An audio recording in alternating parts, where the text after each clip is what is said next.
струята на семето на живота. Разбирате ли, семето на живота излиза и изпълва.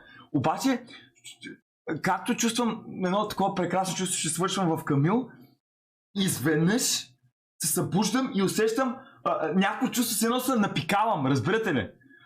И буквално, в смисъл, се стряскам и викам не, и почвам да махам чаржаф и всичко и гледам да тръгна да пикая по пода, разбирате ли, да се спикая поне на пода, да не се спикая в леглото. Обаче това не беше изпикане, де факто това просто беше свършване.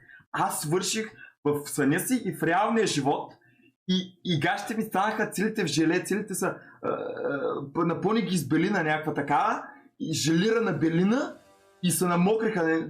Се беше страшно, между мога да ви ги покажа, но най-вероятно ще ме баннат. Лежи дори не са... Не, също аз мога да покажа какви са мокри гащите ми със сигурност.